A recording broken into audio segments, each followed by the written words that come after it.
Hello dear student, welcome to Kataria pharmacy, जहाँ पढ़ाई होती है बिल्कुल फन और इंटरेस्टिंग वे में। आज के इस लेक्चर में हम बात करने वाले हैं अपने चैप्टर नंबर 4 के बारे में, जिसका नाम है introduction to microbiology and common micro organism. तो अभी तक आपने पहले वाले लेक्चर नहीं लिए हैं तो जाके जरूर देख लिया हमारे यूट्यूब चैनल पे। तो आज के लेक्चर शुरू करते हैं हम बिना टाइम वेस्ट किए। तो हमारा आज का पहला टॉपिक है microbiology. Microbiology is the study of microscopic organism including bacteria, virus, fungi and protozoa. Microbiology का मतलब होता है उन छोटे छोटे जीवों की स्टडी करना जो हमें आंखों से नहीं दिखते हैं। माइक्रोस्कोप के थ्रू देखा जाता है उन सभी को, जैसे कि बैक्टीरिया जो दही जमाने में हेल्प करते हैं, वायरस जैसे फ्लू वायरस, फंगी जो ब्रेड पे सफेद फंगी लगती है वो, एंड प्रोटोजोआ जैसे some are beneficial while other cause disease. कुछ माइक्रो ऑर्गेनिज्म हमारे लिए बेनिफिशियल होते हैं, जैसे लैक्टोबैसिलस बैक्टीरिया जो दही बनाने में मदद करते हैं और डाइजेशन इंप्रूव करते हैं। लेकिन कुछ माइक्रो ऑर्गेनिज्म डिजीज भी कॉज करते हैं, जैसे वायरस से वायरल फीवर, बैक्टीरिया से निमोनिया, फंगस से स्किन इन्फेक्शन हो सकते हैं। फिर आता आपने introduction to epidemiology. Epidemiology is the study of disease in population including their cause, spread and control. Epidemiology का मतलब होता है जब हम एक ग्रुप या पॉपुलेशन में होने वाली डिजीज को स्टडी करते हैं, उनका कारण क्या है, कैसे फैल रहा है और उन्हें कंट्रोल कैसे किया जा सकता है। जैसे मान लो एक गांव में टाइफाइड फैल गया, तो एपिडेमायोलॉजिस्ट स्टडी करेगा पानी कंटामिनेटेड है क्या, लोगों को कैसे बचाया जा सकता है। It's help in identifying risk factor, preventing outbreaks and promoting public health. और जब हम ये आइडेंटिफाई कर लेते हैं तो हमें आउटब्रेक को रोक सकते हैं। जैसे कोविड-19 में मास्क और हैंड वॉश करने का रूल लाकर वायरस को स्प्रेड कम कर दिया। इससे पब्लिक हेल्थ इंप्रूव होती है और डिजीज कंट्रोल में आती है। कुछ इंपोर्टेंट एपिडेमियोलॉजिकल टर्म्स के बारे में बात कर लेते हैं। तो सबसे पहला इसमें epidemic, a disease outbreak in a particular region. इसके एग्जांपल है dengue in a city. Epidemic का मतलब होता है जब एक पर्टिकुलर एरिया में, जैसे कि एक शहर में अचानक से डिजीज के केस बढ़ जाएं। जैसे मुंबई में बारिश के बाद डेंगू के केस बहुत ज्यादा बढ़ जाते हैं, तो ये एक एपिडेमिक का एग्जांपल है। दूसरा आपने है पेंडेमिक, अ disease outbreak across multiple countries. Example कोविड-19। पेंडेमिक मतलब जब डिजीज एक शहर या देश नहीं बल्कि पूरी कंट्रीज में फैल जाए, जैसे कोविड-19 पेंडेमिक, जिसमें वायरस चाइना से स्टार्ट होकर दुनिया के लगभग सभी कंट्रीज में फैल गया था। तीसरा अपने है endemic, a disease consistently present in a region. Example malaria in India. Endemic का मतलब होता है जब कोई डिजीज एक रीजन में हमेशा मौजूद होती हो, जैसे इंडिया के कुछ हिस्सों में मलेरिया एंडेमिक है। हर साल कुछ एरियाज में मलेरिया के केस होते ही होते हैं। फिर चौथा है mode of transmission, how a disease spread. Example air, water, insect, direct contact. Mode of transmission का मतलब होता है डिजीज कैसे एक इंसान से दूसरे इंसान तक फैल जाती है।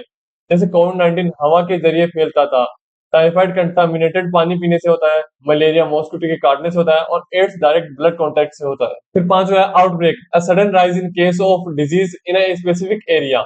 आउटब्रेक का मतलब है किसी एक एरिया में किसी डिजीज के केस एकदम से बढ़ जाए। जैसे किसी स्कूल में एक ही दिन में 50 बच्चों के वायरल फीवर हो गया, तो वो आउटब्रेक कहलाएगा। छठा पॉइंट है quarantine, restricted movement of healthy people who may have expose to disease. Quarantine का मतलब है उन हेल्दी लोगों को टेम्परेरी अलग करना जो किसी बीमारी के कांटेक्ट में आए हो सकते हैं। जैसे कोविड-19 के टाइम में जब किसी का कांटेक्ट पॉजिटिव पेशेंट से होता था, तो उसे 14 दिन के लिए घर में बंद रखते थे। सातवां है isolation, separating infected individual to prevent disease spread. Isolation का मतलब है इन्फेक्टेड इंसान को अलग रखना। जैसे कोविड-19 पॉजिटिव पेशेंट को हॉस्पिटल में स्पेशल आइसोलेशन वार्ड में रखा जाता था ताकि वो किसी और को ना इन्फेक्ट कर सके। आठवां है अपने incubation period, the time between exposure to a disease and the appearance of symptoms. Incubation period वो समय होता है जब हम डिजीज से इन्फेक्ट हो जाते हैं पर हमें सिम्टम्स दिखाई नहीं देते। जैसे चिकन पॉक्स का इंक्यूबेशन पीरियड 10 से 12 दिन का होता है। इस दौरान आप हेल्दी फील करते हैं लेकिन अंदर ही अंदर इन्फेक्शन बढ़ता रहता है। फिर 9th पॉइंट है contact tracing, identify and monitoring people who are in contact with an infected person. Contact tracing का मतलब होता है इन्फेक्टेड इंसान के साथ किन किन लोगों का संपर्क हुआ था, उन सभी का पता लगाना और उनका टेस्ट करना। कोविड-19 के टाइम में कॉन्टैक्ट ट्रेसिंग के थ्रू पता लगता था कि किस फ्लाइट से या किस मीटिंग से वायरस फैल सकता है। 10th पॉइंट है morbidity, the number of people affected by disease. Morbidity का मतलब होता है किसी डिजीज से कितने लोग अफेक्टेड है।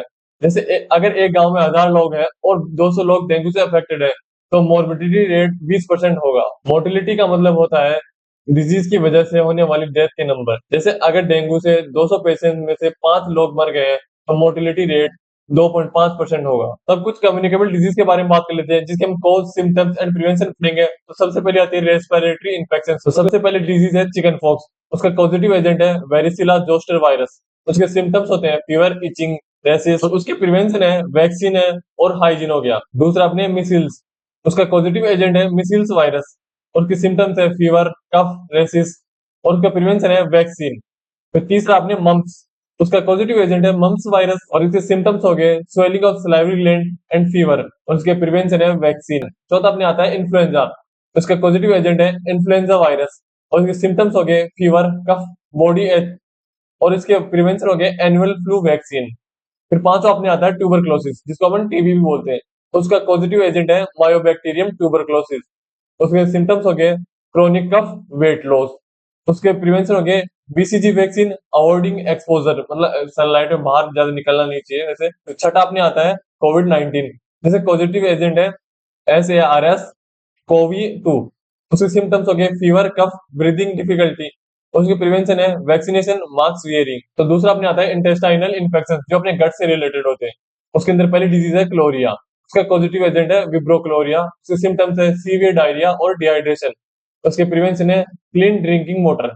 दूसरा अपने है टाइफाइड, उसका पॉजिटिव एजेंट हो गया अपने साल्मोनेला टाइफी, जिसके सिम्टम्स है फीवर हो गया, वीकनेस होगी और उसके प्रिवेंशन है वैक्सीन, फूड हाइजीन। फिर तीसरा अपने आता है हेपेटाइटिस ए, जिसका पॉजिटिव एजेंट है हेपेटाइटिस ए वायरस और इसके सिम्टम्स है जॉन्डिस, फीवर और प्रिवेंशन इसका वैक्सीन और हाइजीन। और चौथे डिजीज आ गए अपने पोलियोमाइलिटिस, जिसका पॉजिटिव एजेंट है पोलियो वायरस और इसके सिम्टम्स है पैरालिसिस, मसल्स वीकनेस और इसके प्रिवेंशन है पोलियो वैक्सीन। और इसमें देखते हैं फार्मासिस्ट का क्या रोल होता है इसके अंदर, और spreading awareness about water sanitation, hygiene and vaccination. तो फार्मासिस्ट का रोल होता है कि वो लोगों को अवेयर करे हमारे वाटर सैनिटेशन और हाइजीन के बारे में और वैक्सीनेशन के बारे में। फिर तीसरा अपने आता है आर्थ्रोपोड बोन इन्फेक्शन, इसमें पहली डिजीज है अपने डेंगू, उसका पॉजिटिव एजेंट है डेंगू वायरस, उसके सिम्टम्स है high fever, rashes, joint pain और इसकी प्रिवेंशन है अवॉइड मॉस्किटो बाइट्स। फिर दूसरी अपनी आती है मलेरिया, जिसका पॉजिटिव एजेंट है मॉस्किटो, उसके सिम्टम्स हो गए फीवर एंड चिल्स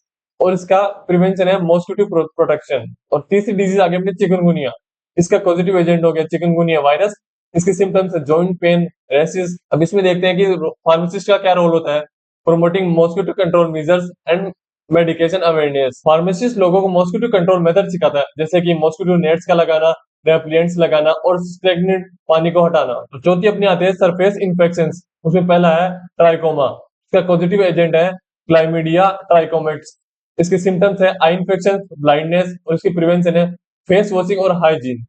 फिर दूसरा अपने आता है टिटनेस, इसका पॉजिटिव एजेंट है क्लोस्ट्रिडियम टेटनाई, इसके सिम्टम्स है मसल्स स्टिफनेस और लॉकजॉ और इसका प्रिवेंशन है टिटनेस वैक्सीन। तीसरा अपने आता है लेप्रोसी, इसका पॉजिटिव एजेंट है मायोबैक्टीरियम लेप्रा, इसके सिम्टम्स है नर्व डैमेज और इसके प्रिवेंशन है अर्ली डायग्नोसिस ट्रीटमेंट। इसके अंदर देखते हैं कि फार्मासिस्ट का क्या रोल होता है, वो है promoting hygiene and early diagnosis. Pharmacist hygiene maintain करने का इंपॉर्टेंस बताता है, जैसे डेली नहाना, कपड़े धोकर पहनना और पर्सनल आइटम शेयर ना करना, और वो अर्ली डायग्नोसिस के बारे में बताता है। और फिर अपने आते हैं सेक्सुअली ट्रांसमिटेड डिजीज। तो इसमें पहले डिजीज है गोनोरिया, इसका पॉजिटिव एजेंट है नेसेरिया गोनोरिया, जिसके सिम्टम्स है पेनफुल यूरिनेशन, डिस्चार्ज और इसकी प्रिवेंशन है सेफ सेक्स एंड एंटीबायोटिक्स। दूसरा अपने आता है साइफिलिस, इसके पॉजिटिव एजेंट है ट्राइपोनिमा पैलिडियम, उसके सिम्टम्स है सोरस ऑर्गन डैमेज, उसकी प्रिवेंशन है सेफ सेक्स और एंटीबायोटिक्स। और तीसरा अपने आता है HIV और एड्स, इसका पॉजिटिव एजेंट है ह्यूमन इम्यूनोडिफिशियंसी वायरस, इसके सिम्टम्स है वीक इम्यूनिटी और इन्फेक्शन और इसका प्रिवेंशन है सेफ सेफ और एंटीबायोटिक्स। अब इसके अंदर देखते हैं फार्मासिस्ट का क्या रोल होता है, वो है प्रोमोटिंग हाइजीन एंड इसमें भी फार्मासिस्ट पर्सनल हाइजीन के बारे में अवेयर करता है और अर्ली डायग्नोसिस के बारे में बताता है। तो आज का लेक्चर हम यही खत्म करते हैं और मैं आशा करता हूँ कि आपको सब कुछ समझ में आया होगा। अगर फिर भी आपको कुछ समझ में नहीं आया तो आप कमेंट कर सकते हैं और हमें बता सकते हैं, ताकि हम उसको आगे और इम्प्रूव कर सकते हैं। और पढ़ते रहिए, समझते रहिए और फार्मासिस्ट बनते रहिए। तब तक के लिए ओके बाय।